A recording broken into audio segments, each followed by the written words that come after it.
de la investigación que va a dar origen a conocimiento científico. Todo aquello que no se ajuste a esto, pues no será conocimiento científico.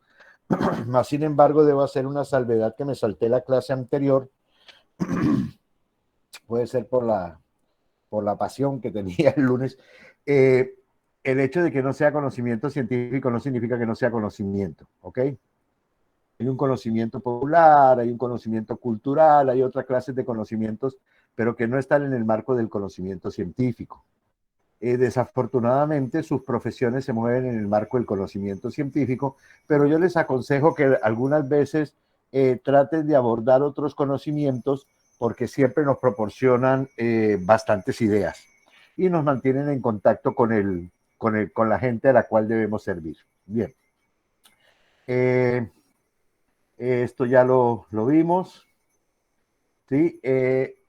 Generalmente cuando hablamos de un problema, a pesar de que se formula en pregunta, no es necesariamente una pregunta, sino que se utiliza el esquema de pregunta, muchachos, para poderle generar un marco o para poderle generar un ámbito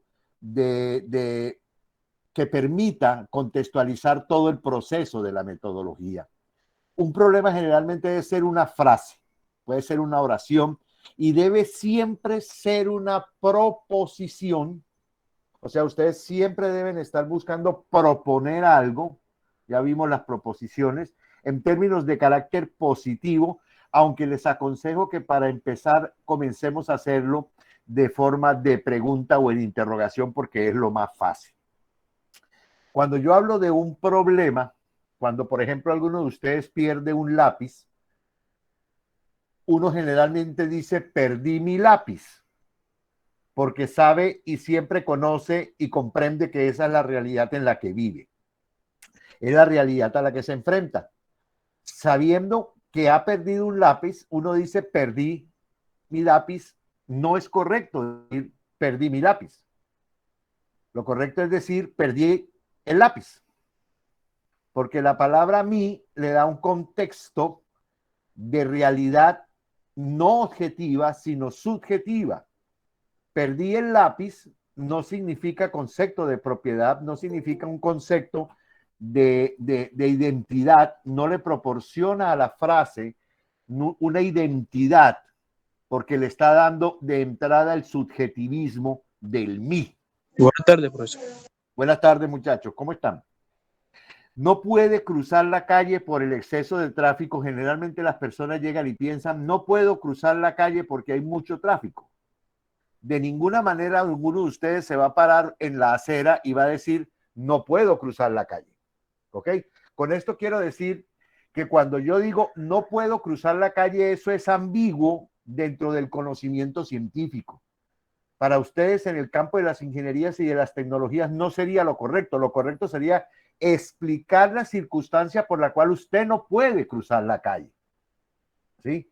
Entonces, cuando ustedes lanzan una afirmación, cuando ustedes lanzan una interrogación y la limitan a no puedo cruzar la calle, eso no los va a llevar a ustedes a construir el problema. Ustedes tienen que darle al problema cierto carácter sinérgico que los lleve a contextualizar el problema. Por ejemplo, no puedo cruzar la calle porque, y el conector en este caso sería la palabra porque, el disyuntor sería la palabra hay, mucho tráfico sería la circunstancia. ¿Ok? Por ejemplo, ustedes pueden emplearse desconoce, desconozco, desconocemos, todos los requerimientos para diseñar un circuito. Entonces, cuando usted dice se desconoce, ustedes lo están haciendo de la manera correcta. Si ustedes lanzan la interrogación del problema y dicen desconozco, ya dejó de salirse, o ya mejor dicho, no forma parte del marco del conocimiento científico ni de la metodología de la investigación. Y aquí es donde yo debo decirles que les pido, por favor, que a partir de hoy, todo lo que ustedes escriban debe ir de manera apersonal. O sea, no pueden utilizar desconozco desconocemos, en otras palabras, los túes y los ustedes no forman parte de la estructura del método científico, ¿sí? Se desconoce sería lo correcto, ¿ok? Por ejemplo, yo no puedo decir carecemos de información completa respecto del sistema de organización administrativa y operacional del sistema, y repite ahí la palabra sistema de extracción de jugo. No, no, no. Se carece de información completa respecto a la organización, administración y operación de un sistema de extracción de jugo. Se carece. Cuando yo digo, por ejemplo, se ignora la distribución y operación exacta de sistemas de cables de soporte, entonces ahí yo lo estoy diciendo de una manera correcta. Yo no puedo decir ignoramos, yo no puedo decir desconocemos, arriba de P carecemos, no, se carece o se desconoce, ¿sí? Siempre traten de utilizar los términos que sean de manera apersonal. De aquí en adelante, tanto los túes como los ustedes desaparecieron, ¿sí? Y también los vosotros. Bien. Cuando yo voy a identificar un problema, hay una cantidad de requisitos mecánicos que les permiten a ustedes armar el problema para que les quede estructuralmente fácil de desarrollar dentro de la metodología de la investigación. Lo primero que todo es que ustedes deben definir claramente el área del problema. Ustedes deben definir no solamente la temática, sino la situación geográfica. Ustedes cuando hablan, por ejemplo, de un problema sobre vías, se van a referir ¿a dónde? A las vías en la comunidad de La Gallera, por ejemplo. A los productores y centros de acopio de Momil. Se van a referir a las interfaces de un circuito de identificación de X. ¿Sí me están entendiendo? Ustedes deben definir claramente el tema y la geografía. En el caso de la metodología de la investigación, se van a referir al objeto sobre el cual ustedes van a realizar la investigación, ¿sí? Lo segundo es que yo debo priorizar el área del problema. Para priorizar las áreas del problema, yo primero debo definir cuál grave es el problema. Y usted lo puede definir en que la gravedad va a estar dada, por ejemplo, en el número de vías. Entonces ahí el índice de gravedad del problema usted lo está calibrando sobre la cantidad de vías, el estado de infraestructura de las líneas de producción y transformación, la pérdida de masa, la pérdida económica, la pérdida de interfaces de continuidad eléctrica, etcétera, etcétera. La priorización será siempre relativa hacia los hechos más graves que los menos graves. Cuando yo me refiero a hechos más graves, la priorización en ese caso deberá ser muy relativa, ¿ok? Lo voy a colocar en un contexto. Cuando yo me voy a referir, por ejemplo, a un problema sobre las vías, y yo estoy hablando de vías, yo voy a decir las vías en 500 kilómetros lineales, no. Me voy a referir, por ejemplo, a las vías del Caribe colombiano. O me puedo referir a las vías del departamento de Sucre, pero debo priorizar, debo darle integridad a ese problema y me voy a referir a las vías primarias del departamento de Sucre. Entonces, fíjense, muchachos, que he comenzado a crear estructura, le estoy dando marco, estoy siendo muy preciso. El secreto de esto es que ustedes deben crear los marcos dentro de los cuales van a desarrollar la investigación. No lo pueden dejar tan ambiguo porque no podrán desarrollar el método de investigación. Lo segundo, aparte de la gravedad, es la magnitud. Cuando yo hablo de magnitud, me voy a referir a que deberán utilizar estadísticas, por ejemplo, porcentajes y tasas de un problema. Voy a utilizar datos de otra fuente y en este caso serán prioritarios los más frecuentes sobre los menos frecuentes. Igual que en el anterior, van a ser prioritarios los más graves que los menos graves. Entonces, cuando yo me enfrento a problemas de priorización de áreas de problema, y yo me estoy refiriendo, por ejemplo, volviendo sobre las vías, que les sirva de ejemplo, y yo me voy a referir a las vías de intercomunicación del Caribe o de la región Caribe, pues me voy a limitar a las vías primarias. Entonces la gravedad del problema estará sobre las vías primarias y me voy a referir al porcentaje de vías primarias que tienen doble calzada. ¿Ok? Entonces yo sencillamente delimito y digo que de los 425,000 kilómetros de vías primarias que existen en la región Caribe, ¿sí? Sirven para el porcentaje que se encuentra en doble calzada es del 40%. ¿Ok? Pero si yo voy a relacionar un problema de vías y el interconectador me va a generar a mí la pregunta de investigación dirigida hacia el acceso de los productores campesinos a los mercados, entonces ahí la gravedad del problema no estará dado sobre las vías de intercomunicación primarias que existan en la región Caribe, sino sobre las vías terciarias, porque los campesinos sacan sus productos desde las vías terceras. Entonces, cuando ustedes miran, y volvemos al ejemplo del centro de almidón de Sucre, lo colocaron sobre una vía primaria, ¿sí? Porque le interesaba la interconexión nacional del producto. Lo hicieron pensando en la venta, no en el acopio. Porque si estuviéramos pensando en el acopio, lo debieron haber hecho en San Juan de Betulia.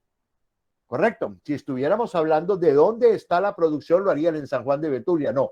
Allí el problema de investigación lo centraron en la comercialización del producto final, que es el almidón, y no del acceso de los campesinos al centro de acopio, ¿sí? Eso no lo tuvieron en cuenta. Entonces, fíjense ellos cómo manejaron la gravedad del problema, cómo manejaron la magnitud del problema y la enfocaron única y exclusivamente a lograr que a través de las vías primarias pudieran sacar el producto final de transformación del centro de acopio y no colocaron la planta en San Juan de Betulia. La tercera es la posibilidad de prevenir, ¿sí? Yo siempre que estoy creando un problema, voy siempre a pensar, muchachos, en que lo debo hacer lo más simple posible y al menor costo posible, ¿sí? Siempre les he recalcado en este curso, muchachos, cuando salgan allá afuera y ya tengan su cartón, estén pensando que desafortunadamente hoy en día todo se rige dentro de parámetros de presupuesto, dentro de parámetros de tiempo, dentro de parámetros de sostenibilidad y de sustentabilidad de los proyectos. Esos cuatro son adicionales a la metodología de la investigación y son colaterales a la misma, pero la condicionan, ¿ok? Deben siempre tener en cuenta que la posibilidad de prevenir, o sea, la solución que va a entregar el problema después de que termine la metodología de la investigación, es que va a darle solución a un problema grande. Y generalmente ustedes, los que están en el campo de la ingeniería civil, de la ingeniería industrial y de las tecnologías, deben pensar que ustedes se deben ajustar casi siempre o en su mayoría a las políticas institucionales. ¿Ok? Desafortunadamente este es un país donde el mayor contratista es el Estado. Así existan grandes empresas nacionales, grandes empresas multinacionales en el país, en el campo de la construcción, de la agroindustria o de la tecnología electrónica industrial, todos esos objetivos que tienen esas empresas es contratar con el Estado. La gran mayoría de ellas. Va a haber un mínimo porcentaje de estas empresas que van a estar ocupadas en surtir el mercado nacional de los consumidores. Pero aún así, el mercado nacional de los consumidores, que son ajenos al mercado contratista del Estado, debe cumplir y debe regularse por las políticas nacionales. ¿Ok? Entonces, un ejemplo palpable que les voy a dar en este momento. La política nacional de la reactivación económica post-COVID. Muchas empresas nacionales están produciendo para surtir el mercado nacional de los consumidores primarios, pero hay muchísimas empresas que han tenido que surtir la demanda que ha hecho el Estado con la prestación no solamente de servicios, sino de bienes también. Y ahora bien, esos ciudadanos o esas empresas que surten el mercado del consumidor primario, del de a pie, del de común y corriente, se ajustan a la política nacional de reactivación económica.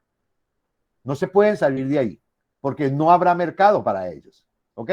Entonces, que lanzan el viernes negro, que lanzan el día sin IVA, que no sé qué, eso son políticas nacionales y el mercado se ajusta a eso. Entonces, ¿hacia dónde va la política de reactivación? Por ejemplo, en el campo de la educación, la política de reactivación va en entregar equipos de cómputo, tablets y todo es a bajo precio para que los estudiantes pudieran acceder a la educación virtual. ¿Ok? Entonces, así yo sea al costo y no le venda al Estado, me tengo que ajustar a las políticas nacionales para ellos. Siempre deberán, en esta parte de la posibilidad de prevenir, tener en cuenta aquello que ustedes se van a volver unos expertos, que se denomina el costo-beneficio versus el costo-eficiencia. ¿Sí? El costo-beneficio versus el costo-eficiencia. Les aconsejo que los que tengan curiosidad comiencen a pensar en estas terminologías, qué es el costo-beneficio, qué es el costo-eficiencia y cómo estos dos tablas, cómo estos dos modelos interactúan entre sí compitiendo para poder ajustar un problema que tenga factibilidad de ser solucionado a través de la metodología de la investigación, en el campo de las ingenierías, claro está, y de las tecnologías.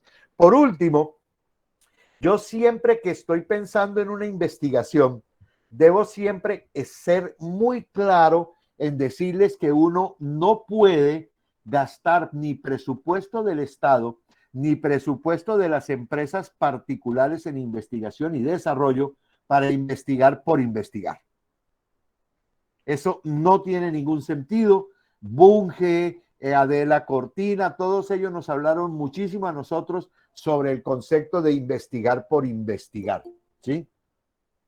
Investigar por investigar no tiene ningún sentido si usted al final de esa investigación no va a proporcionarle algo que le sea útil a la comunidad. ¿Ok? Entonces, por ejemplo, si nosotros dentro de este campo de la investigación, que es algo que se está dejando mucho de lado, la investigación sobre si hay agua en Marte, eso es una investigación de carácter obsoleto. Es una investigación que si la pasamos por el filtro de los marcos de problemas de la metodología de la investigación, va a decir que es absurdo cuando tenemos problemas tan graves de agua en el mundo, donde casi el 68% de la humanidad no tiene acceso a un agua potable 24 horas al día. Entonces, ¿para qué carajo me voy a gastar miles de millones de dólares para ver si hay agua en Marte? Eso son investigaciones por investigar. O las investigaciones a las cuales han recurrido, y en esta parte me acojo a muchos docentes que no les gusta, pero a mí eso no me interesa, las famosas investigaciones de revisión. O sea, voy a coger durante un mes y voy a revisar toda la literatura existente para hacer un comprimido de revisión de literatura existente sobre un tema definido. Y con eso voy a obtener puntaje para que me paguen más. Eso es absurdo. En los países de América Latina y en algunos países de África, en algunos países también de Asia, aún se le continúa pagando a los docentes universitarios por investigar y les dan plata por cada publicación que hacen. El objeto de Mario Bunge con respecto a este tema, porque es el que siempre lo trató de centralizar y luchó mucho con esto, por eso lo traigo a colación, muchachos, era que el objeto del investigador en la universidad, porque el centro de investigación en el mundo son las universidades son las que generan el conocimiento, las universidades es donde se produce el conocimiento verdadero. Entonces su objetivo era solucionar problemas de la comunidad y en un mínimo porcentaje solucionar problemas de las ciencias básicas. Y entonces eran las investigaciones en física, en química, etcétera, etcétera, que lo que hacen es generar una cantidad de herramientas que van a facilitar la investigación cuando quiero solucionar problemas a las comunidades. ¿Ok? El propósito de toda investigación que se genere en la academia, proponía Mario Bunge, es que las universidades generen conocimiento que trascienda la universidad a través de sus estudiantes ya graduados para solucionar los problemas a las personas afuera de las fronteras de la universidad. Ese es el objetivo fundamental de la investigación en países denominados en vía de desarrollo. Yo no me aguanto eso de tercermundistas porque a la larga mundo hay uno solo, yo no sé dónde sacar un tercermundista, pero bueno. entonces en países en vías de desarrollo, ¿sí? Y el objetivo era solucionarle los problemas a esas personas. Entonces yo siempre debo priorizar, y como me estoy acomodando a la anterior, o sea, la posibilidad de prevenir, cuando yo voy a importar, cuando yo voy a ingresar en el mundo de la metodología de la investigación a través de un proyecto de licitación, ¿sí? Porque un proyecto de licitación no es otra cosa que una aplicación de la metodología de la investigación. Ustedes van a tener que acomodarse a las políticas públicas del Estado, ¿sí? Por ahí hay una investigación que leí de la Universidad San Buenaventura que decía que de los ingenieros civiles, más o menos el 82% son contratistas del Estado. El resto trabajan en la industria privada, y de esa industria privada aproximadamente el 76% está al servicio del Estado, ¿sí? Entonces, sigue siendo en América Latina y en Colombia el Estado el mayor contratista, y ustedes deben comenzar a acogerse a los conceptos de la política pública. Inclusive, muchachos, en metodología de investigación, el órgano rector es Colciencias. Colciencias es la que decide hoy en día, Ministerio de Ciencia y Tecnología y no sé qué cosa. Ellos son los que deciden qué se debe investigar y qué no se debe investigar en Colombia. El objeto de una investigación, aplicando metodología de la investigación, es solucionar los problemas del país. Ese es el objetivo fundamental. Ok. Luego de priorizar los aspectos, de priorizar las áreas del problema, delimito el aspecto. Es decidir exactamente, y esta es tal vez la parte más importante, qué voy a investigar. Entonces yo puedo investigar, por ejemplo, y les estoy colocando con relación a los aspectos, he traído en esta clase solamente ejemplos para evitar la cháchara y que ustedes se contextualicen mucho más fácil. Por ejemplo, cuando yo hablo de limitar aspectos, puede ser frecuencia de agrietamiento de cimientos, pero a esto le falta, esto es solamente el aspecto. Entonces, si yo lo enmarco dentro de una pregunta de investigación, yo podría decir, se desconoce la frecuencia de agrietamiento de cimientos en el municipio de Sincelejo para construcciones mayores de 3 pisos entre el 2019 y el 2021. Fíjense que yo he creado un marco, y tal vez fui muy rápido. Se desconoce la frecuencia de agrietamiento de cimientos, ¿sí?, en el municipio de Sincelejo para edificaciones mayores de 3 pisos, por ejemplo, entre el 2019 y el 2020. Entonces, inclusive, cuando yo hablo de agrietamiento de cimientos, hay inclusive en el campo de ustedes, de las ingenierías y de las ingenierías civiles y de las tecnologías, hay que definir qué tipo de agrietamientos.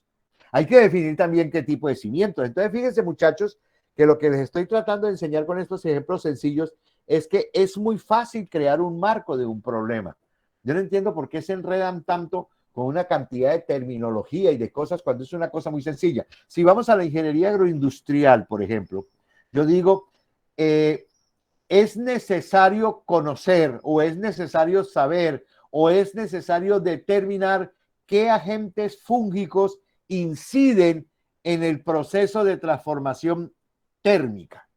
¿Pero para qué? Para lácteos, para carnes, ¿para qué? Hay que todavía esto le hace falta juguito, y además le hace falta dónde, y le hace falta en qué año, ¿ok? Entonces le faltan muchas cosas. Otro podría ser soldaduras y daño en aceleradores de interfase. Entonces, esos son los aspectos de investigación. Los aspectos de investigación delimitan exactamente usted qué va a investigar, qué aspecto de la investigación. Podemos decir que el resto es la camisa, el pantalón, los calzoncillos, etcétera. El lugar, el año, etcétera, etcétera, esos son ajenos. Existen otros que se denominan factores de riesgo. Yo no quiero que ustedes se compliquen con esos factores de riesgo, pero sí quiero que los conozcan, porque tal vez algunos más adelante se vean obligados a estudiar sobre los denominados factores de riesgo en metodología de investigación. Entonces, por ejemplo, los factores de riesgo, cuando yo formulo un problema, generalmente es el propósito, la construcción del objetivo general. Y ahí comienzan a padecer, ¿sí? A eso todo el mundo le tiene miedo y es algo que no hay que tenerle miedo, porque si usted de entrada contextualiza adecuadamente su problema, lo demás fluye. Los productos que quiero entregar y las actividades que voy a afectar. Entonces, ¿qué voy a lograr con esta investigación? ¿Cuál es el objetivo fundamental de la investigación? ¿Sí? Determinar agentes fúngicos. ¿Qué tipos de agentes? ¿Cuáles son los productos? Si se va a referir a cárnicos, si se va a referir a lácteos, se va a referir a cítricos, se va a referir a cereales, etcétera, etcétera. ¿Y en qué actividades? En las actividades de transformación o en las actividades de producción, etcétera, etcétera. ¿En qué actividades específicamente? Eso es lo que se conoce como factores de riesgo. Pero estos factores de riesgo dejan de ser factores de riesgo si ustedes de entrada han delimitado satisfactoriamente su problema. ¿Sí? Entonces, si yo voy al primero, frecuencia de agrietamiento de cimientos, los factores de riesgo desaparecen porque ¿cuál es el objetivo general? Determinar la frecuencia de agrietamiento de cimientos. ¿Cuál es el producto final? Nos va a indicar cuál es la frecuencia, o sea, nos va a indicar un porcentaje o nos va a indicar una media o una mediana, algo de exacto. ¿Y cuál es la actividad? Afecta la actividad de la construcción. ¿Para qué propósito sirve? Para que los próximos ingenieros tengan en cuenta que los agrietamientos se están presentando en determinados terrenos o cuando utilizan determinados componentes de construcción, etcétera, etcétera, etcétera. Esto es facilito, yo no entiendo por qué la gente complica con esto. Bueno, hay diferentes tipos de problemas, ¿sí? Y eso también los va a ayudar a ustedes mucho en el marco de investigación. Los primeros problemas que siempre uno debe tratar de abordar son los denominados problemas descriptivos. Los problemas descriptivos son los que recogen básicamente información. Ellos nos van a decir cómo está el problema en términos de frecuencia, en términos de características, en qué condiciones están las cosas que vamos a investigar, o sea, en qué condiciones nos vamos a encontrar en la investigación, la incidencia, la prevalencia. Como pueden ver ustedes, los problemas descriptivos casi siempre ustedes los van a encontrar utilizando la estadística. Básicamente se va a referir a que yo es como si tomara una fotografía de algún problema que está sucediendo y digo qué hay en el problema. Entonces, yo voy a decir, hay 5 niños, 8 mujeres, 3 varones. De los 3 varones, el 75% o el 66.66% son caucásicos y el 33.33% son negros. Los niños son en un 50% menores de 5 años, etcétera, etcétera, etcétera. Eso es lo que se denomina problemas de carácter descriptivo. Los problemas de carácter descriptivo en el ejercicio de su profesión y cuando nos referimos a políticas públicas, los vamos a encontrar principalmente en propuestas que eleva el Estado para contratar y solucionar problemas cuando se trata de servicios básicos. Entonces lanza una licitación pública para incrementar y cumplir con el plan de desarrollo que requiere que el departamento de Sucre aumente del 53.7% la cobertura de acueducto al 67.3%. Ese es el problema. ¿Sí? Pero ustedes lo tienen que definir claramente cuando lo vayan a proponer y cuando lo vayan a trabajar para la licitación. A ustedes les debe quedar eso completamente claro, a pesar de que le están entregando todo. Cuando yo hablo, por ejemplo, de aspectos socioeconómicos de los productores, los ingenieros agroindustriales van a encontrarse con problemas de investigación descriptiva cuando analicen las condiciones socioeconómicas de los productores de Sucre, ¿sí? También tiene que ver con parámetros de diseño, con construcción, con operación, los ejemplos de interfase, conductividad, resistencias, porcentajes de durabilidad de baterías, etcétera, etcétera. Todos esos son problemas de carácter descriptivo. Ahora bien, en el campo de las ingenierías, Cuando yo quiero lanzar una pregunta, las preguntas siempre deben ser, no, perdón, en su mayoría deben ser de carácter exploratorio, ¿sí? Si yo no identifico claramente la diferencia del tipo de obra, del centro o sistema, localización geográfica, tiempo y otros aspectos que puedan resultar relevantes, yo no he logrado absolutamente nada. Entonces, si yo me voy a referir a columnas, me voy a referir a columnas. ¿A qué tipo de columnas? A viviendas de interés social, a construcciones mayores a 10 pisos, etcétera, etcétera. En las localizaciones geográficas, ¿de dónde? De Chalán, de Caimito, etcétera, etcétera. En los tiempos que yo quiero que dure esa construcción antes de que presente los primeros agrietamientos, etcétera, etcétera. Todos esos aspectos van a ser de carácter relevante cuando yo lance problemas de tipo descriptivo. Ahora bien, aquí tenemos un ejemplo de problemas de tipo descriptivo. Entonces, nuevamente, no les voy a pedir disculpas, sino que cojamos la cháchara y pongámosla a un lado, porque ustedes lo que necesitan es que esto sea mucho más práctico para ver que se les despierte un poquito más el interés. ¿Cuáles son los conocimientos y prácticas sobre el manejo y consumo de agua no potable en la manufactura de queso salado entre 2018 y 2019 para la vereda de Palo Alto? Ese es una pregunta de un problema de tipo descriptivo. ¿Cuáles son los conocimientos y prácticas? A este problema le hace falta algo y cada vez que yo lance un problema iré adicionándole cosas para que ustedes se den cuenta cómo termina uno de maquillarlo y de construirlo. ¿Cuáles son los conocimientos y prácticas de los queseros sobre el manejo y consumo de agua no potable en la manufactura o elaboración de queso salado entre los años 2018 y 2019 para la vereda de Palo Alto? He definido lo primero que les dije, la geografía. He definido el tiempo. Estoy definiendo los aspectos de investigación, que son conocimientos, prácticas, y he conocido el objeto, manejo y consumo de agua no potable. ¿Sí? Entonces, fíjense que este problema no tuvo ningún inconveniente en elaborarse. Le faltaba solamente colocar por parte de los productores de queso o los obreros de queso, lo que ustedes quieran adicionar. ¿Cuál fue la frecuencia del uso de clinker entre el 2016 y el 2018? Entonces, aquí, ¿qué le hace falta? A ver, ¿quién se atreve? ¿Ahí qué falta en ese problema? Tengo un 5.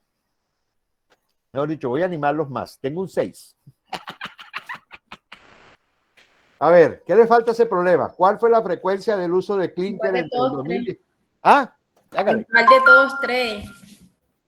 Perdón, no le copié. ¿En cuál de todos los tres problemas que están en la diapositiva? El segundo, ¿cuál fue la frecuencia del uso de clinker entre 2016 y 2018? Establecer el lugar. Entonces, ¿cuál propone usted? Establecer el lugar, profe. Muy bien, ¿cuál propone? ¿Cuál le ponemos? Ponga uno. Cincelejo. En Cincelejo. ¿Qué más le hace falta? Un rango de edad. Un aspecto, se llama eso. Ok. El uso de clinker en Cincelejo, ¿para qué? Para cunetas, para vías, ¿me están siguiendo?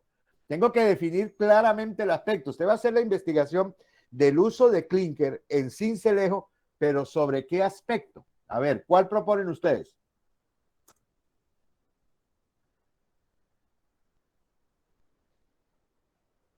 ¿No se animan?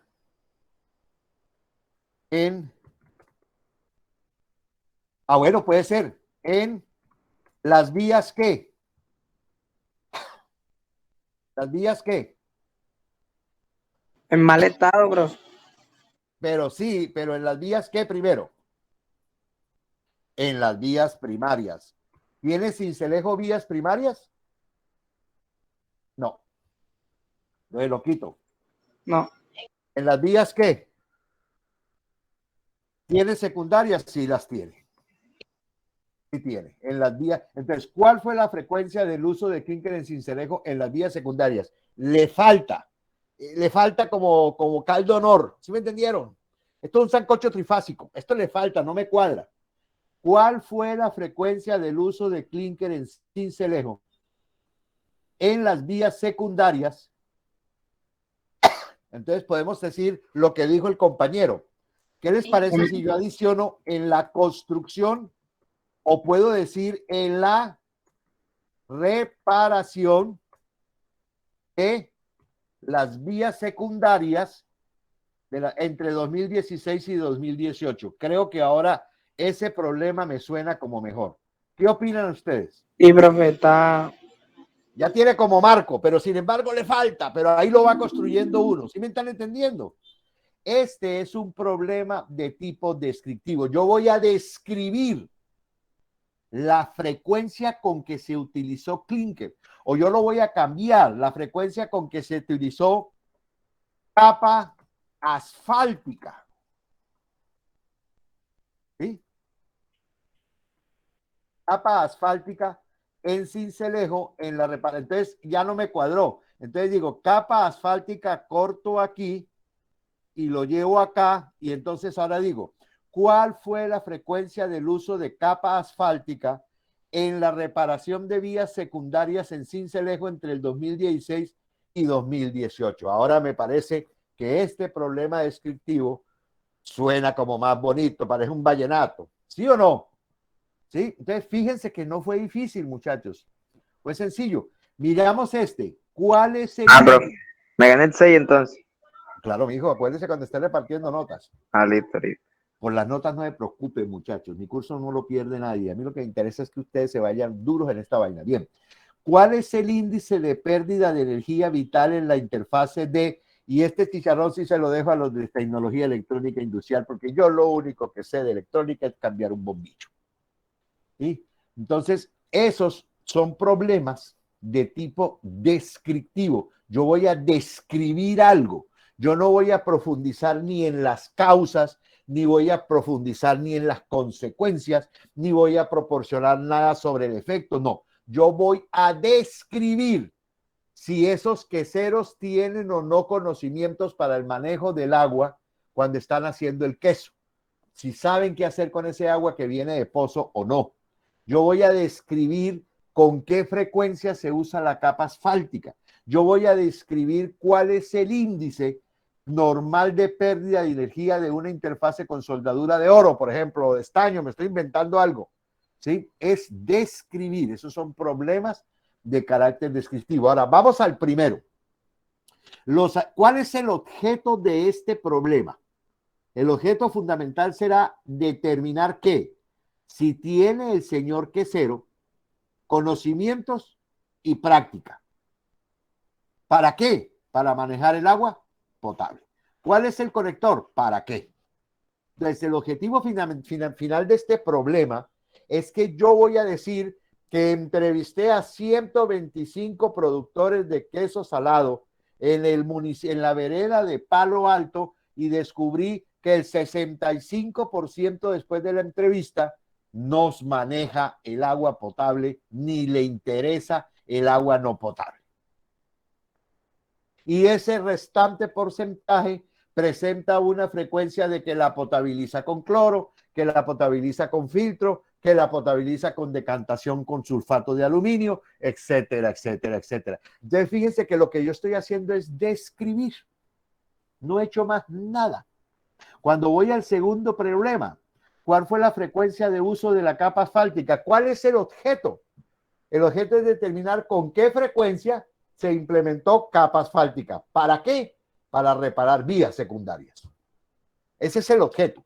Entonces voy a decir, de las vías secundarias, el 100% de las vías secundarias, la frecuencia de uso de capa asfáltica es del 43%. Ya se acabó. Esos son problemas de carácter descriptivo con relación al objeto. Otro tipo de problemas es el denominado problema de carácter explicativo. El problema de carácter explicativo ya es un poco más complejo. Cuando ustedes son estudiantes y necesitan graduarse con tesis, a veces y gran mayoría de los estudiantes, dice una investigación, prefieren trabajar problemas de carácter descriptivo, ¿sí? Los problemas de carácter descriptivo generalmente utilizan investigaciones de tipo cualitativo.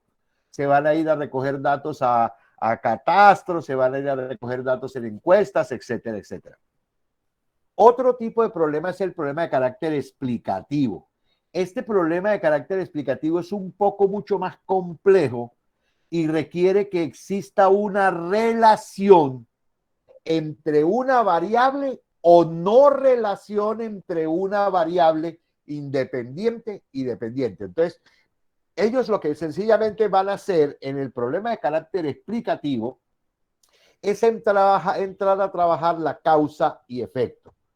X influye sobre Y, X en función de Y, etcétera, etcétera. Van a hablar de causas y efectos. Los problemas explicativos son bastante complejos, pero cuando uno aprende la mecánica de manejar en la metodología de investigación del problema explicativo, resulta que son mucho más fáciles que los problemas de tipo descriptivo. Ellos, en el problema explicativo, su nombre lo dice, ellos quieren explicar por qué una variable independiente afectó a una variable dependiente. Quieren averiguar en qué cantidad una variable independiente afecta a una dependiente. Quieren averiguar en qué relación, en qué porcentaje o en qué índice o en qué frecuencia una variable dependiente se resiste a la influencia de una variable independiente. ¿Sí? Generalmente quieren buscar explicaciones para algo que se está dando. Entonces, por ejemplo, nosotros vamos a encontrar qué relación tiene cuál es la causa y efecto X con función de Y en el agrietamiento de vías en el Golfo de Morrosquillo con relación al agrietamiento de vías en la subregión de los Montes de María, por ejemplo. Entonces, si existe una relación de causa y efecto por condiciones atmosféricas, etcétera, etcétera. Ellos siempre están buscando una relación. Ellos quieren determinar propiedades definidas en el campo de la ingeniería. Entonces, un ejemplo palpable de este tipo de problemas explicativos son las denominadas, y las voy a traer a colación, mezclas para construir concreto o para hacer cemento simple, ¿sí? Entonces, ¿cuánta influencia tendrá en el secado o en la resistencia, etcétera, etcétera, si yo adiciono determinadas cantidades de arena, de cemento y agua? ¿Sí? Entonces, ¿qué incidencia tendrá si aumento la arena? ¿Qué incidencia tendrá si le coloco un acelerador de secado? Etcétera, etcétera. Esas son investigaciones de tipo explicativo. Estos problemas de tipo explicativo van a tener generalmente muchas causas, ¿sí? Generalmente cuando ustedes entren a los problemas de tipo explicativo y alguna vez los lean o los comiencen a trabajar en el ejercicio de su profesión, van a encontrar que no existe una sola causa. Hay muchísimas causas, ¿sí? Muchísimas causas que van a influir sobre las variables dependientes. Y muchas veces nos vamos a encontrar con un problema que quiero que desde ahora vayan conociendo. Las variables dependientes en los problemas explicativos en metodología de la investigación siempre tienen la tendencia a resistirse. ¿Sí? Eso no lo conocemos muy bien, pero eso tiene como una curva de Gauss. ¿Sí? Es una curva donde la variable se resiste hasta que finalmente se vence. ¿Ok? Y eso les va a dar a ustedes muchos ejercicios con puntos sobre una gráfica por fuera de la ecuación normal lineal de una recta. Vamos a tener muchos puntos por fuera que van a requerir explicaciones. Vayan de una vez sabiendo que si ustedes se meten en este tipo de problemas de carácter explicativo, ¿sí? Van a tener siempre muchas respuestas por fuera de lo normal. Y recuerden que o las explican, ¿sí? O las condicionan al trabajo, ¿sí? Siempre va a haber más de un factor, siempre vamos a tener que determinar la importancia de cada uno por separado. Y una cosa importante en los problemas de carácter explicativo es que debe existir sí o sí un patrón.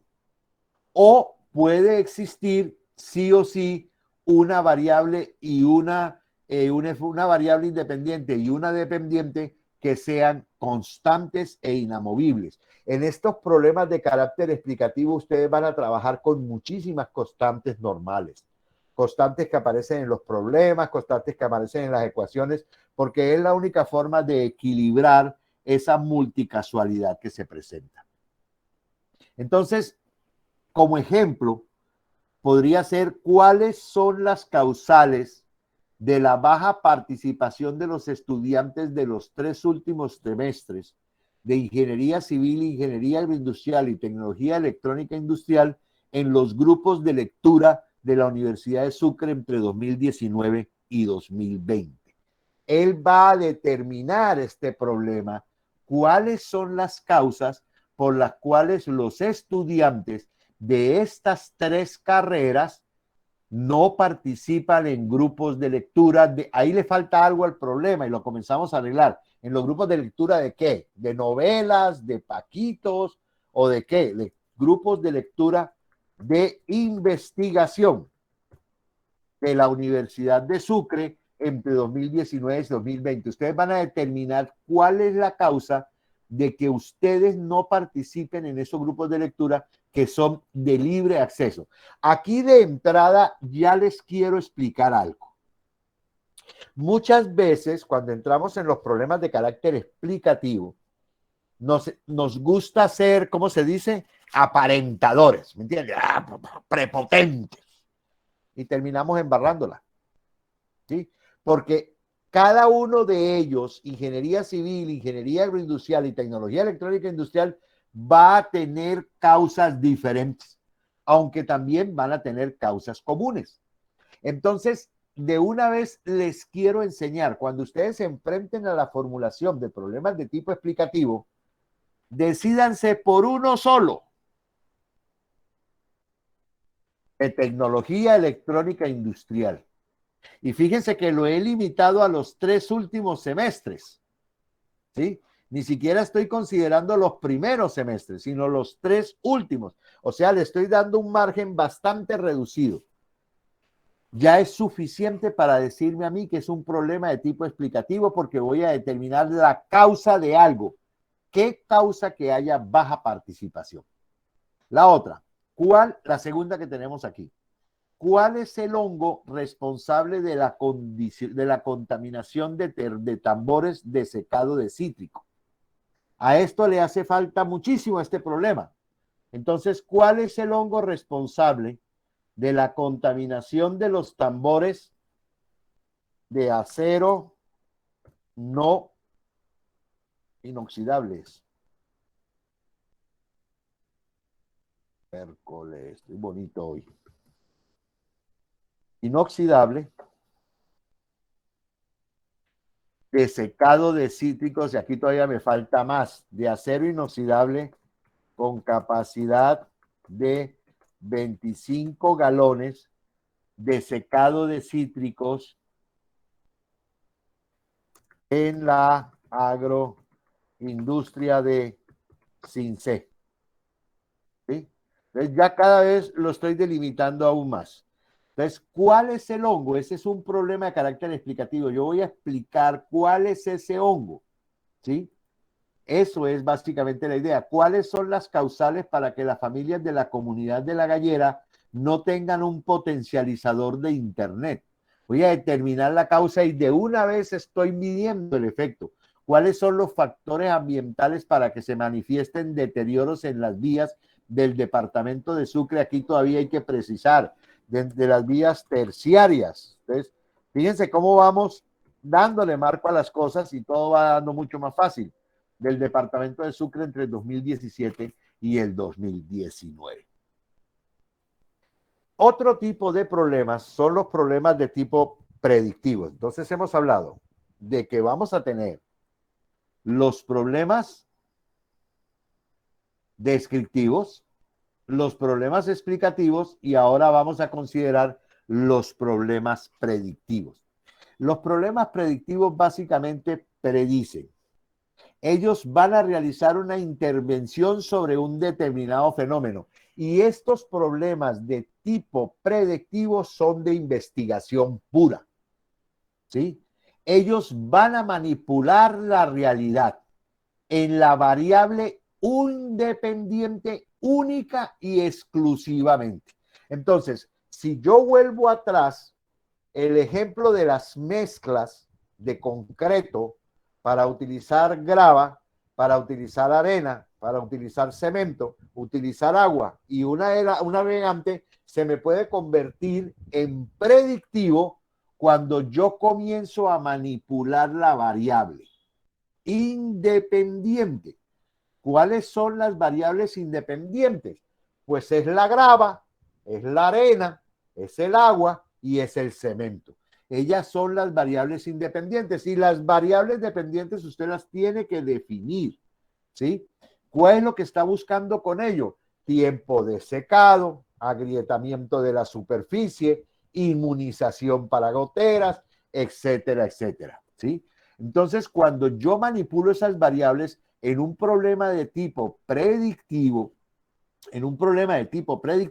yo voy a comenzar a decir, si yo adiciono y aumento la cantidad de acelerantes de secado y le adiciono inmunizante a la humedad, al hongo y al agua y a todas esas cosas que a ustedes les gusta echarle a esa vaina, ¿qué cantidad deberé echar si yo manipulo esto porque necesito que el secado se me produzca para continuar elevando la obra en menos de 3 días?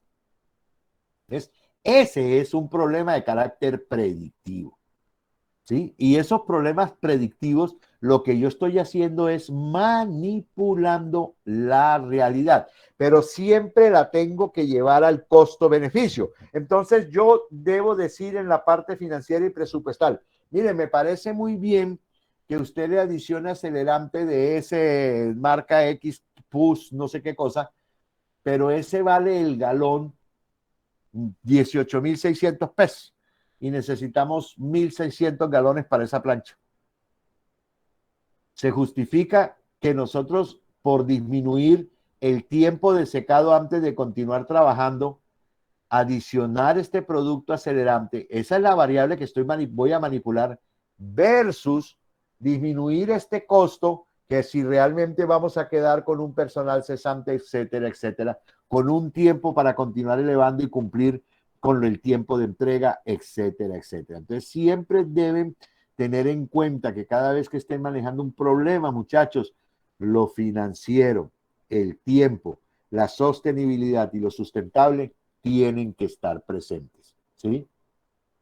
En el problema de tipo predictivo, yo manipulo las variables independientes y busco averiguar qué sucede o cuál es el resultado si las manipulo. Pero siempre debo, en la medida de lo posible, mirar la parte del te vi llegar. ¿Ok? Eso es fundamental. Entonces, impartir conocimientos de manipulación del mango común por parte de los recolectores evitará pérdidas por magulladuras en la planta de transformación en el 2019. Aquí lo que yo quiero es implementar una investigación para en el 2019 ver si voy a evitar pérdidas por magulladuras en la planta de transformación. Y entonces, ¿cuál es la variable independiente? Si yo le genero conocimiento de cómo se manipula el mango desde el corte, ¿sí? Porque es que el mango hay que saberlo cortar. Yo quiero que eso también les quede claro. Algunos estudiantes llegan y me preguntan, profe, ¿cómo así que manipulación del mango? Uy, ¿quién llegó tarde? Ah, se fue. ¿Alguien quiere? Bueno, ok, se fue. El mango no se puede arrancar porque la leche que bota el pie sobre el cual está pegada la fruta es la que hace que el mango tenga esas manchas negras, ¿sí? Entonces, esas manchas negras no son apetecidas en el mercado. Segundo, esas manchas negras aumentan la velocidad de descomposición de la cáscara. Y esa velocidad de descomposición, cuando me llega a la planta, se va a convertir en rechazo, ¿sí? Porque ya viene contaminado con bacterias, con hongos, ya hay un grado de descomposición. Entonces, esta variable independiente lo que quiere decir es, si yo comienzo a impartir conocimiento y creo una tabla, les voy a enseñar a colocar la escalera, a cortar con la cuchilla la cáscara del mango, a cómo se deposita en la canasta, etcétera, etcétera. Esto me evitará pérdidas por magulladuras. Entonces, la variable independiente es el conocimiento que yo le voy a impartir a todos esos recolectores de mango común, ¿sí? Aquí me hace falta, por ejemplo, en qué lugar lo voy a hacer. La siguiente, la aplicación de hipoclorito de sodio y alumbre en pastillas, y voy a colocar aquí de una vez cuáles, en pastillas de 5 gramos y 25 gramos a los reservorios de agua domiciliaria en la familia X, incrementa la potabilidad de agua de consumo en el 2020. Entonces, aquí la variable independiente es que si yo comienzo a adicionar hipoclorito de sodio y comienzo a adicionar alumbre para que se me produzca el agregado de todo ese sedimento y de todo ese particulado que tienen las aguas de pozo, en cantidades de 5 gramos y 25 gramos respectivamente, a todos los reservorios de agua domiciliario o al reservorio de agua domiciliario, a los dos que tiene la familia X, incrementa la potabilidad del agua. Entonces, yo comienzo a hacer mi experimento. Entonces, yo llego y voy al primer tanque como reservorio y voy al segundo tanque. El primero es de cemento, el segundo es producido de plástico. Y entonces al primero le echo 5 gramos y 25, y al segundo también le echo 5 gramos y 25, y entonces calculo el tiempo y a los 30 minutos tomo la primera muestra. Y al tomar la primera muestra, pues le mido pH, le mido temperatura, le mido densidad, le mido todo eso y le mando a hacer una prueba bacteriológica. Y espero el resultado. Después llego y digo, voy a utilizar pastillas de 10 gramos de hipoclorito de sodio y me voy a quedar con los 25 gramos porque creo que por ahí es la cosa, y vuelvo y tomo la muestra. Adicioné hipoclorito de sodio porque el resultado del laboratorio me dijo que todavía tiene bacterias. Entonces aumento el hipoclorito de sodio, pero me dice que tengo poco particulado. El agua ya se volvió más transparente porque esa es la función de la lumbre. Entonces agrego, en vez de 5, 10 miligramos. Y entonces estoy manipulando la variable independiente para buscar un efecto en la variable dependiente, que es el reservorio de agua, que es el agua. El tamaño del sensor de los fotorreceptores afecta la calidad de medición en la línea de producción. Ahí falta poner de qué, de los modelos convencionales desarrollados en el 2019. Entonces, esa investigación lo que va a pretender, muchachos, es determinar que si yo aumento el tamaño del sensor o disminuyo el tamaño del sensor en los fotorreceptores, eso me va a afectar la calidad de medir lo que pasa por la línea de producción, ¿sí? Entonces, voy a averiguar si a un sensor de mayor tamaño y de mayor costo, que ahora es a la inversa, mientras más grande, más barato, mientras más chiquito, más caro, o más pequeño, perdón, entonces eso me va a afectar a mí la medición de la calidad en la línea de producción cuando estén atravesando las bandas de producción, las líneas de producción, los productos que yo estoy midiendo. Cuántos me están pasando por esta banda por hora, y con eso estoy calculando el índice de productividad de la empresa. Entonces, esos son problemas de carácter predictivo. A muchos les gustan. Ahora bien, nos vamos a quedar solamente con estos 3 tipos de problemas, a pesar de que existen muchos más. Yo no quiero complicarlos mucho la vida, porque a la larga este es el examen final sexto. Descriptivos que describen algo, explicativos que tienen que ver con la relación causa y efecto, y los problemas, perdón, faltó uno. ¿Qué pasó aquí? Descriptivos, explicativos y predictivos.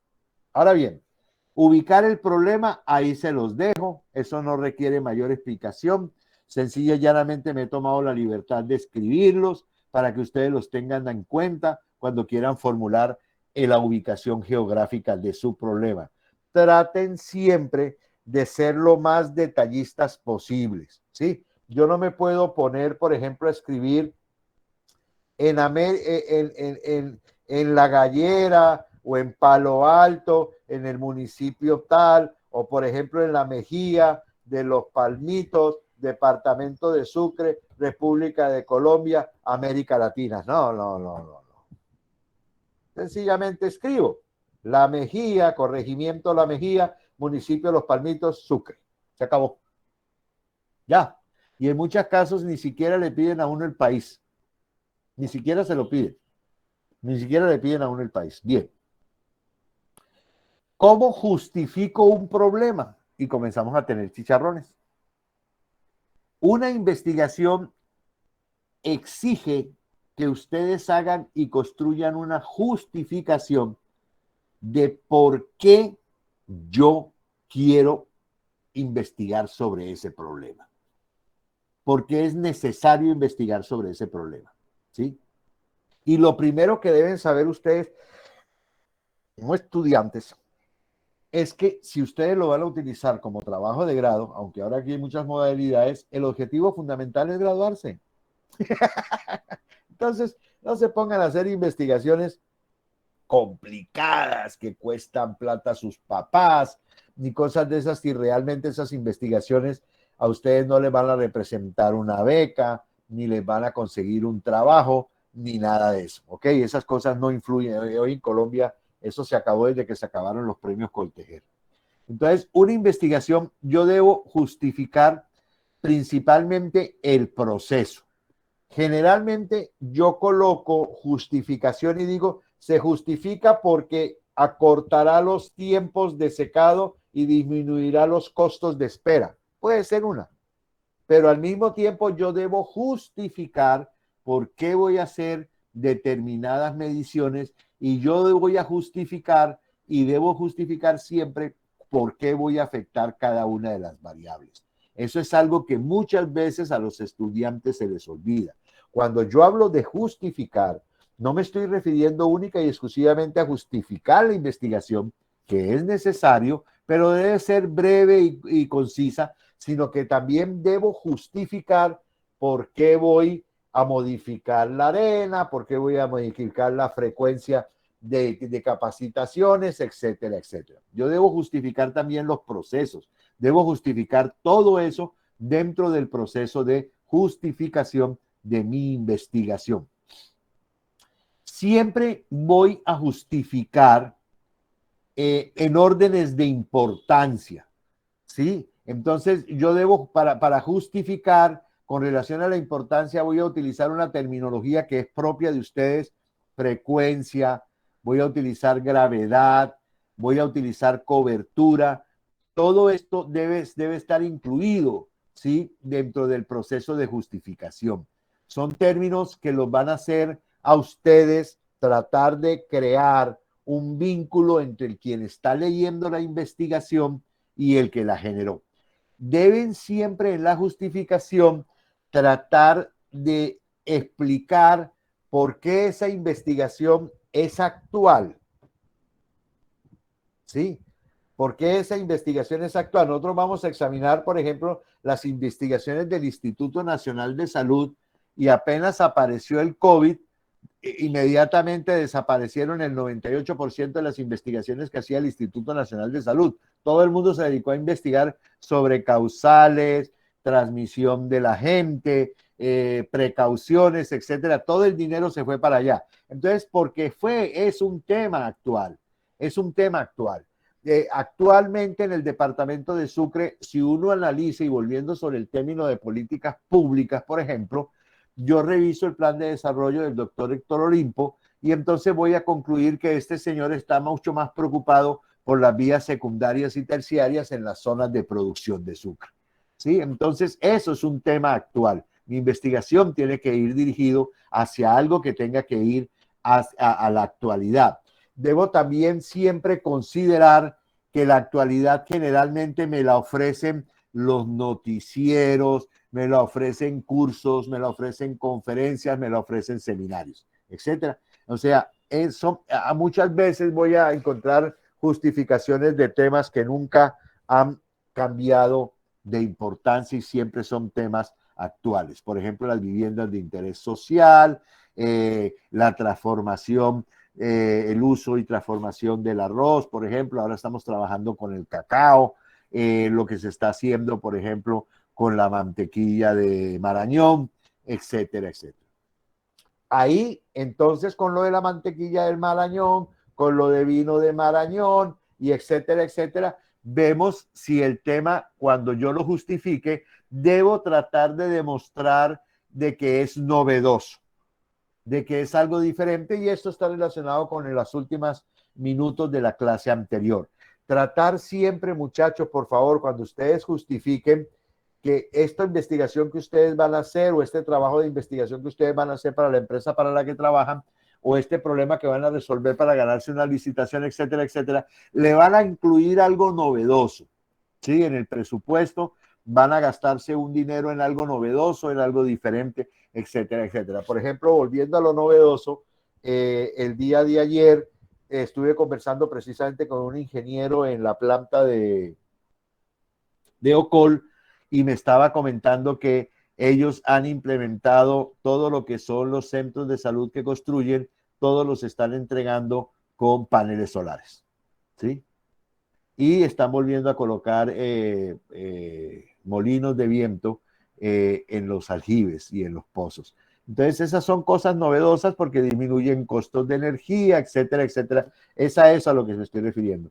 El aporte se va a referir al beneficio que tiene para la comunidad. Entonces, fíjense, muchachos, que no solamente voy a justificar por qué quiero hacer esta investigación, no solamente voy a justificar las variables y los aspectos de investigación, sino que también debo siempre en la justificación tratar de meter que es un tema actual, que es un tema novedoso y que le va a servir a la comunidad, ¿sí? Es una parte que no quiero que ustedes olviden, porque generalmente una vez se lee justificaciones y entonces uno llega y dice, bueno, ¿y esta justificación de qué carajo le sirve a la Universidad de Sucre? ¿Para qué? ¿Para llenar estantes allá en la biblioteca Pompeyo Molina? ¿Qué aporta esta investigación? ¿Qué le aporta esta investigación al departamento? ¿Qué le aporta esta investigación a los productores agropecuarios del departamento de Sucre o a los ingenieros, etcétera, etcétera?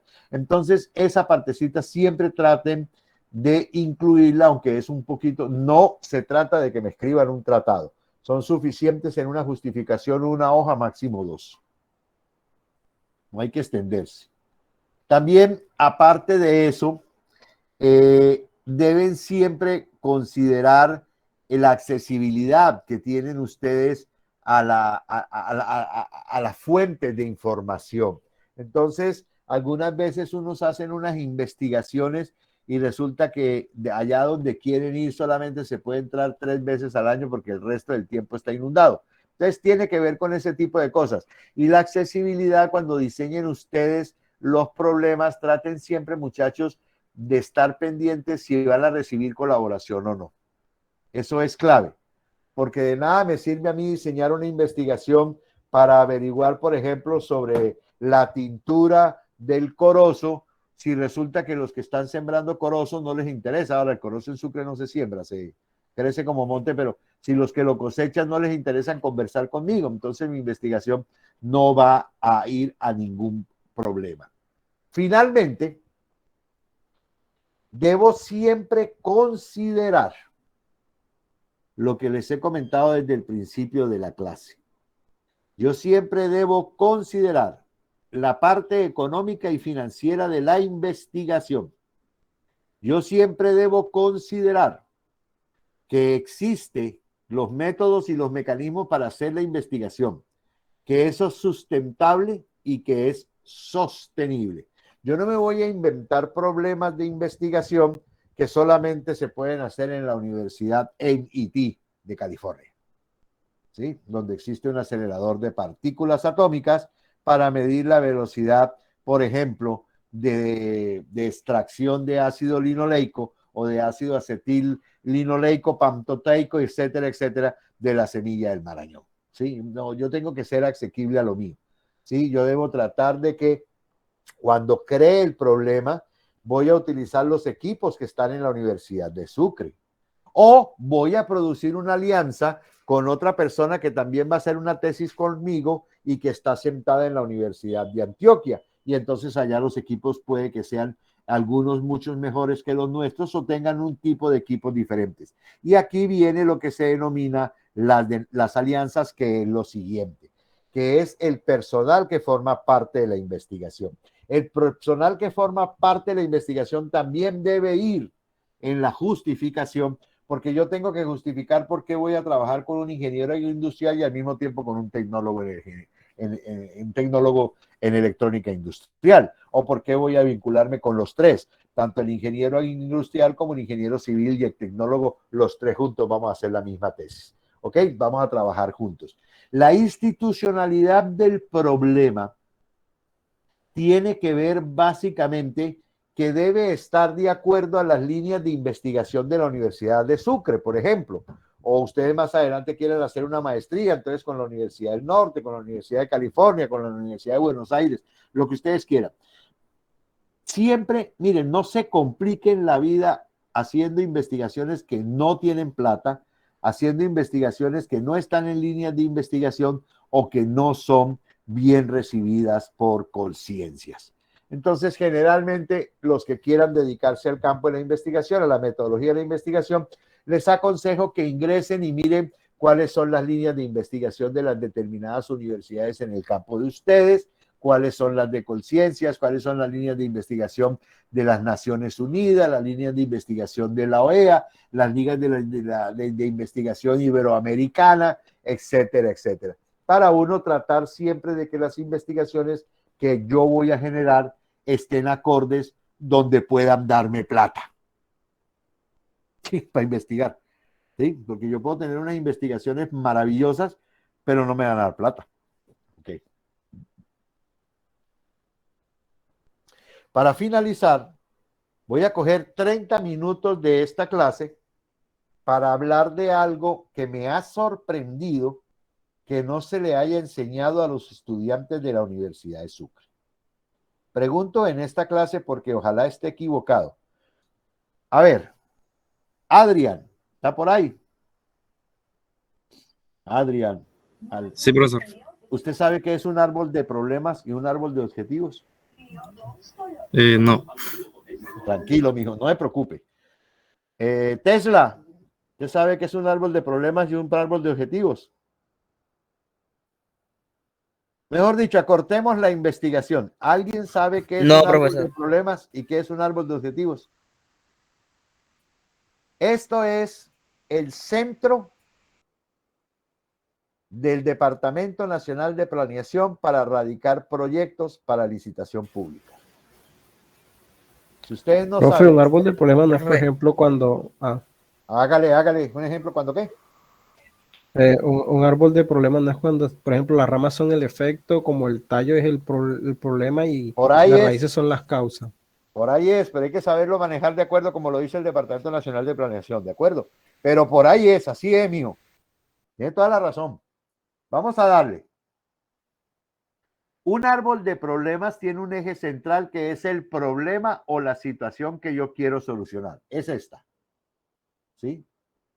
Ese problema tiene unas causas que son las que generan el problema. Y esas causas y el problema generan unos efectos. Este es el árbol central de un árbol de problemas, el eje central. Lo he traído porque quiero que esto les quede perfectamente claro. ¿Sí? Quiero que les quede claro porque me he sorprendido muy recientemente de ver ingenieros que no han sabido identificar cuáles son las causas y los efectos. Se pegan unas enredadas. Entonces, yo sí quiero perder el tiempo en esto. No es perder el tiempo. Yo sí quiero cascarle a esto. El eje central de un árbol de problemas son estas tres cosas. Unas causas que producen un problema y un problema que genera unos efectos. Listo. Toda causa que yo tenga aquí abajo debe estar relacionada con un efecto simil o consecuencia aquí arriba. Las causas de aquí abajo no son independientes de los efectos. Si yo tengo una causa X, me va a producir aquí arriba un efecto X. Si yo tengo una causa A, me va a producir aquí arriba un efecto A. No tengo una causa A para un efecto X. ¿Les quedó claro? Esa es la clave. Cada vez que escriban una causa, deben generar un efecto o buscarlo relacionado con la causa. Fácil. Bien.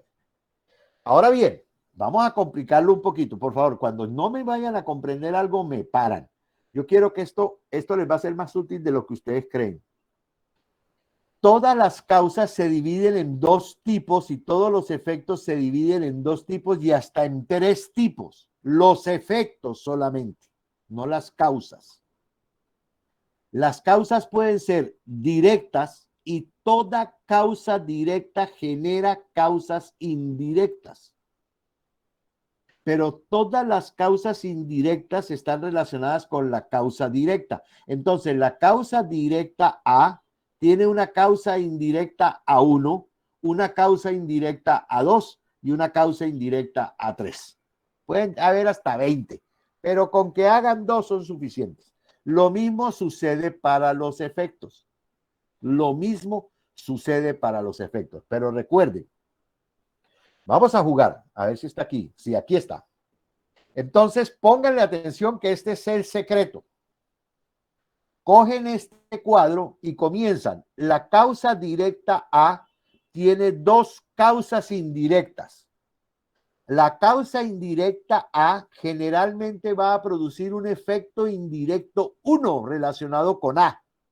Y cada causa indirecta 1 me va a producir el efecto indirecto 1 y el efecto indirecto 1.2. O sea que la causa indirecta A1 que yo tengo aquí abajo va a producir el efecto 1.1 indirecto. Fácil. Yo no entiendo por qué se complican con esta vaina. Ahora bien, pónganle atención. Vamos a ver si lo puse más adelante porque a veces no. Yo a veces puedo tener una causa indirecta B con dos causas indirectas y aquí arriba solamente tener una causa, un efecto indirecto. Pero este efecto indirecto me debe incluir el efecto cuando yo sumo las dos causas. ¿Ok? Entonces, cuando yo miro un árbol de problemas y yo estoy encontrando que existe una causa directa B que me produce un efecto directo 2, ¿sí? Y tengo dos causas indirectas B y voy a tener un solo efecto indirecto, el efecto indirecto único me debe incluir las consecuencias de las dos causas indirectas. No olviden ese detalle. Porque muchas veces solamente escribimos un efecto indirecto porque pensamos que abarca todo, pero siempre traten, muchachos, de que incluya los dos efectos indirectos. ¿Ok? Bien. Ese es el árbol problemas. Eso es todo. Eso no tiene misterio. Ahora bien, el árbol de objetivos tiene unos medios o recursos o acciones que yo voy a construir o voy a implementar a través de un objetivo general de solución para producir un fin. Todo medio que yo implemente me debe producir un fin, pero debe estar incluido en un objetivo. Y al igual que el que vimos anteriormente de árbol problemas, existe el árbol objetivo. Y entonces el árbol de objetivos, a diferencia del árbol problema, el árbol objetivo también tiene medios directos y medios indirectos, fines directos y fines indirectos. Cada medio indirecto va a tener un fin directo, cada medio indirecto va a tener un fin directo. En pocas palabras, los fines es lo que yo voy a lograr. Para que no se compliquen, se lo sigo resumiendo y más sencillo, hecho más caído. Los medios directos siempre van a ser los que se conocen como objetivos estratégicos. Y los medios indirectos son los que se conocen como objetivos específicos. Los medios directos, los recursos que yo use, los instrumentos que yo implemente, las acciones que yo quiero hacer, son objetivos estratégicos. Y los medios indirectos a través de los cuales yo construyo el medio directo se denominan los objetivos específicos. Entonces, si en vez de sentarme yo a hacer la construcción al revés, que es lo que nos han enseñado, de que formule el objetivo general, luego formule el objetivo específico, luego formule el objetivo estratégico, más bien construyo un árbol. Y ya yo ya sé que cuando yo tenga los medios directos e indirectos, tengo los objetivos estratégicos y específicos. Bien. Al igual que el anterior, recibe la misma estructura que el árbol de problemas. Eso no cambia. ¿Ok? Ahora bien, aquí se nos empiezan a complicar las cosas, pero van a ver que no es tan difícil.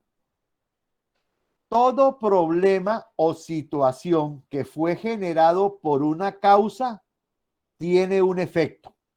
Pero todo problema, para poderlo solucionar, ese es el objetivo de la investigación. Ese es el objetivo general que me piden del trabajo. Todo problema debe tener un objetivo de solución.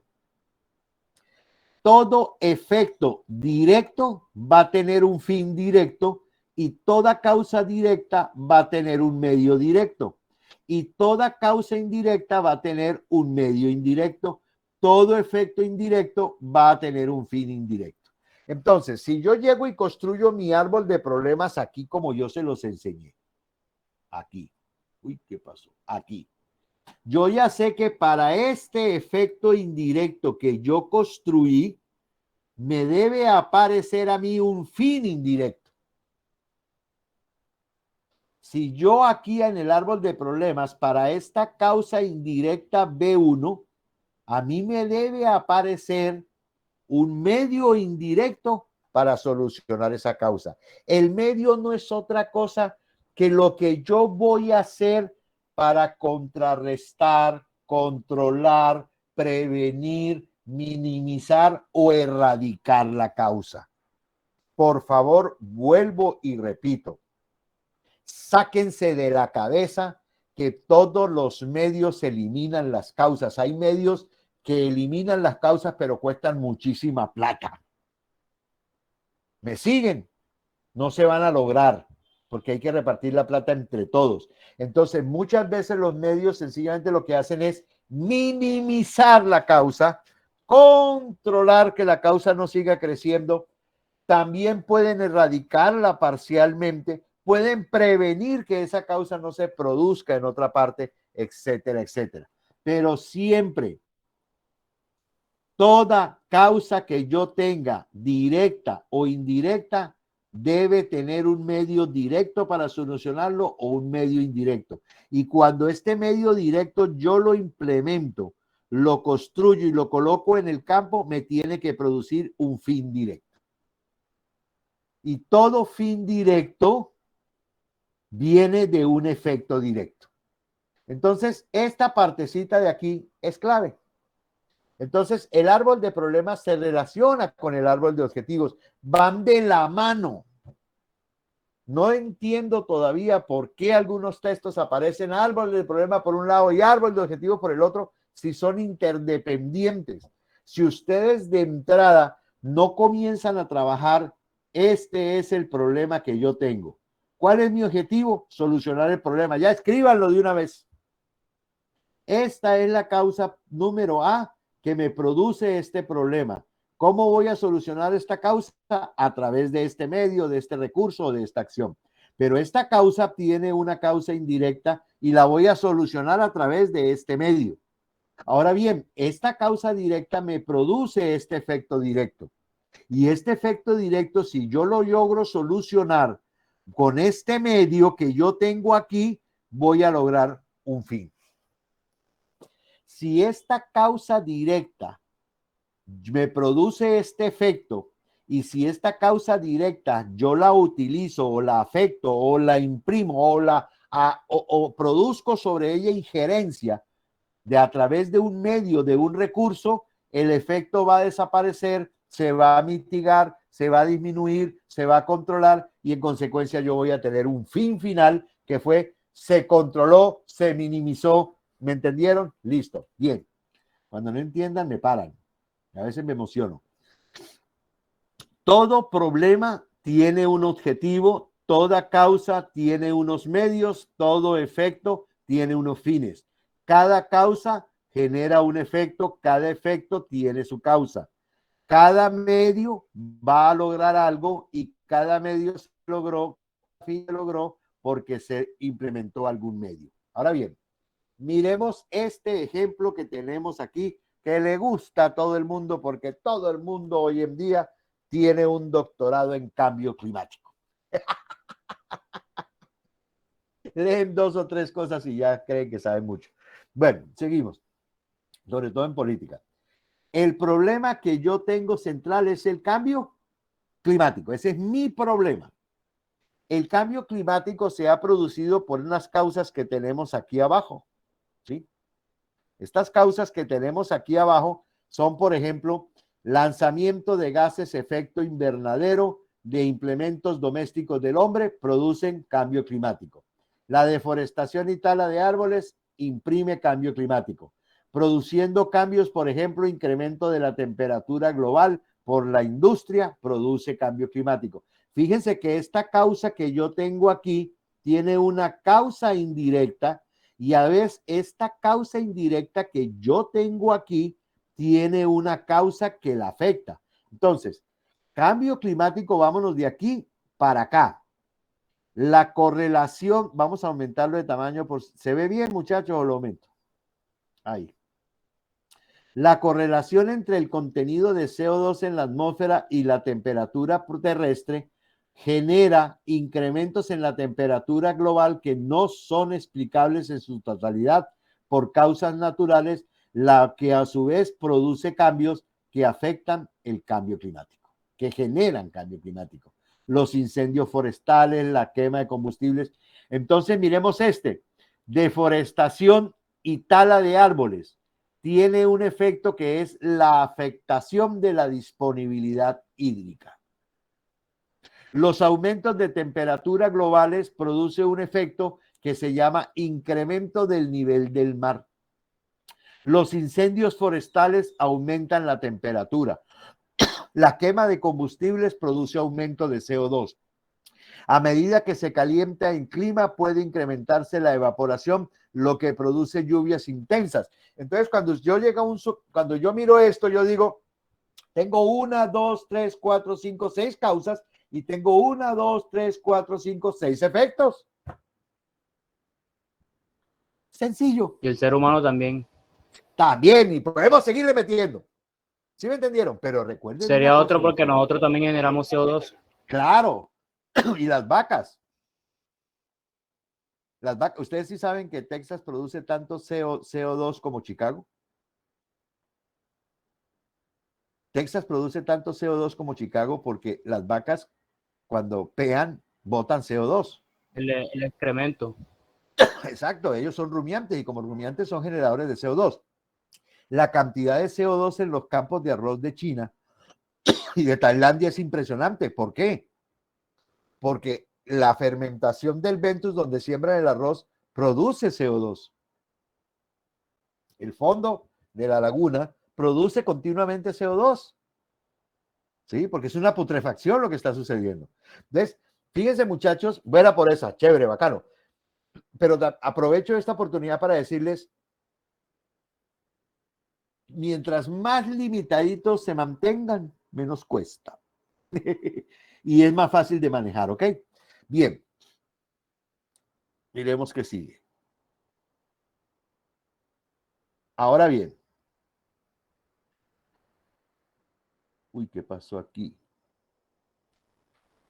Cuando yo hablo de identificar un árbol problemas, de identificar un árbol de objetivos, lo primero que yo hago con el árbol problemas es definir algo que se conoce con el método, con el nombre de el marco lógico. El marco lógico no es otra cosa que esta estructura que ustedes ven aquí, No he querido traer la cháchara, prefiero un ejemplo. Escasez de agua en San Pedro de Cholula, México. Un ejemplo. Ese es el problema central. Las causas, sobreexplotación de los mantos acuíferos, y todo esto va a producir escasez. Fíjense que este señor, cuando armó este marco lógico, cuando armó este marco de problemas, él lo que hizo fue generar un problema, identificar un problema, pero no necesariamente los efectos están relacionados directamente con las causas. Pero se sobreentiende que si yo hago sobreexplotación de los mantos acuíferos, se va a reducir el nivel de agua. Fíjense que lo voy a encontrar. Aspectos políticos y económicos, escasez de agua potable, desabastecimiento de la comunidad. En este marco lógico, lo único que este señor ha hecho es, de izquierda a derecha, dar los de mayor importancia a los de menor importancia. Eso es todo lo que el señor ha hecho. ¿Ok? Entonces lo traigo a colación porque no quiero que a veces se me sorprenda, porque algunas veces los alumnos me dicen, oiga, profe, pero encontré, mire, este árbol de problema es muy distinto al que usted explicó. No, porque también lo puedo leer, como yo lo acabo de decir, no es una estructura obligatoria, pero sí por lo menos todas las causas deben estar representadas de alguna forma en los efectos. ¿Ok? Bien. Deben producir un efecto. Miremos este otro, deterioro del agua de un río. Los efectos, fíjense que son solamente 3. Y aquí abajo nos tiene también 3 efectos, pero nos tiene una multiplicidad de causas, perdón. Tiene 3 causas y una multiplicidad. Altos niveles de desechos sólidos en el río. Ecosistemas fluviales y stock de peces bajos sería la amenaza. Ese es el efecto que producen esos altos niveles. Y a su consecuencia produce una disminución de ingresos y captura de familias pesqueras. Sustancias contra población no tiene conocimiento del peligro, no existe información. La Agencia de Protección Ambiental, todo se encuentra relacionado, pero las causas generan problemas, los problemas generan efectos. Entonces, a lo que voy es, no necesariamente es una estructura de carácter rígido, aunque les aconsejo que para hacer los primeros intentos de construir árboles de problemas y de objetivos, sigan las primeras indicaciones y después ya uno se va volviendo mucho más ducho, mucho más ágil. Ahora bien, generalmente hoy en día nos hemos vuelto tan, ¿cómo se dice? Sin ofender a nadie. Bueno, mejor no digamos nada. Que si cada causa no tiene un efecto en el árbol, problemas cuando usted pasa la licitación, se la devuelven. ¿Me están entendiendo? O sea, se han vuelto tan mecánicos en no entender que el árbol de problemas debe tener todo el contexto general y no necesariamente uno debe estar relacionado con A, ni 2 con B, ni 3 con C, porque podemos encontrar diferentes tipos de marcos de árboles de problemas como este que yo acabo de ver. Pero cuando ustedes estén frente a una licitación o en el ejercicio de su profesión, generalmente las instituciones del Estado se han vuelto tan, ¿cómo se dice? Tan estrictas para no ofenderlos, que si usted tiene una causa A, debe haber un efecto 1.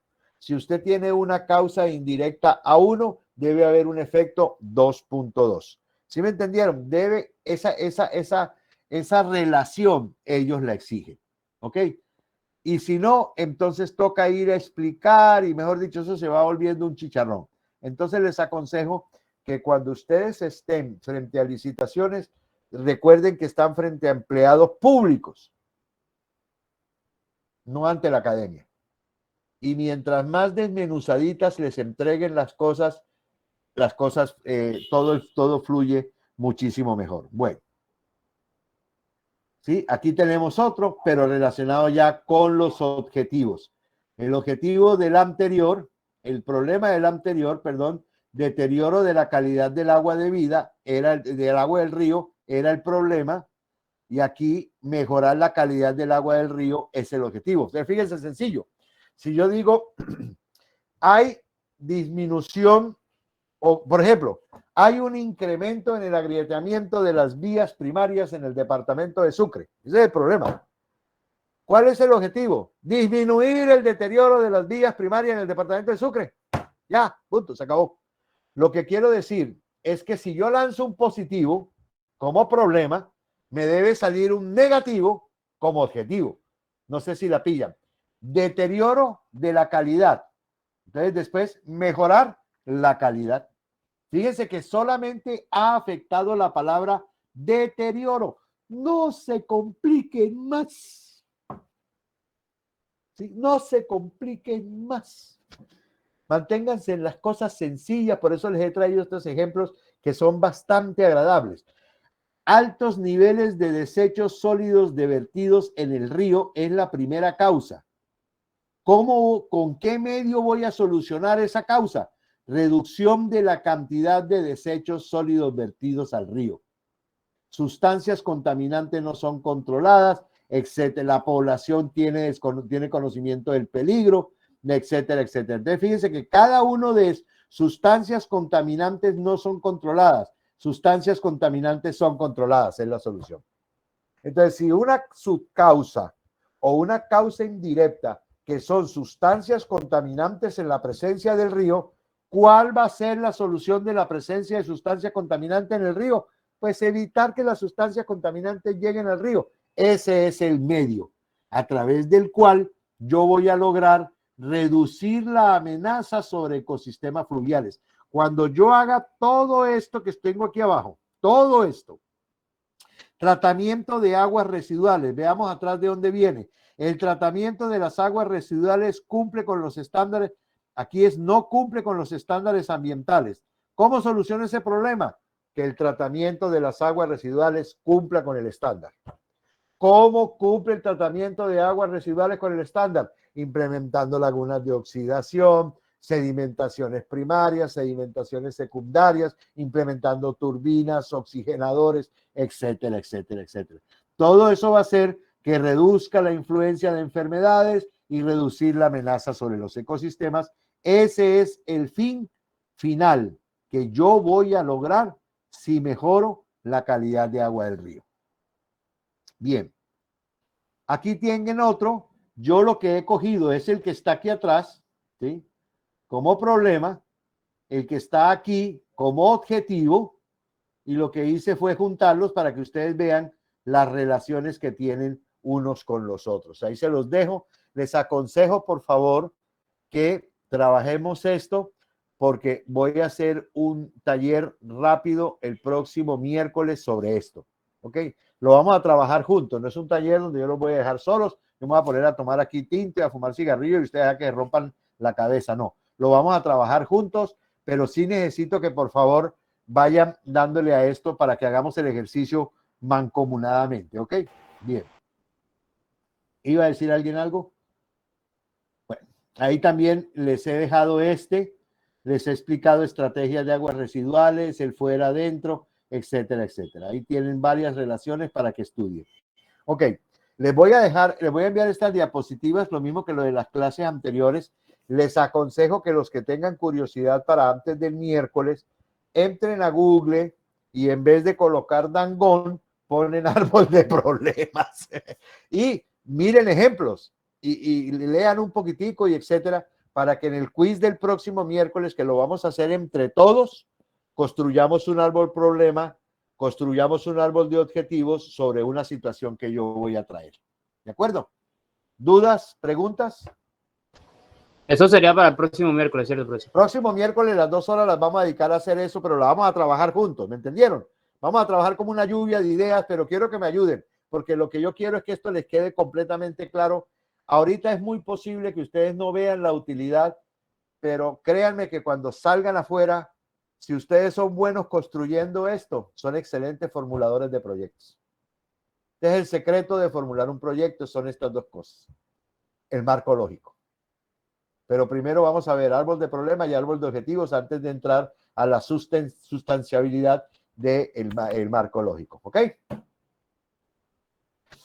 Muchachos, les agradezco que me hayan asistido a la clase el día de hoy. A los que no asistieron, por favor, les recuerdan que el miércoles necesito que estén presentes porque voy a tomar nota, ¿ok? No me vayan a faltar. Ok, profesor. Listo, muchachos, les deseo una feliz noche. Cuídense mucho, pórtense bien y léanme sobre árbol de problemas y árbol de objetivos, por favor. Que tengan una feliz noche, muchachos. Igualmente, profesor. Igualmente, profesor. Igualmente. Ok. Listo, profe. Cuídense.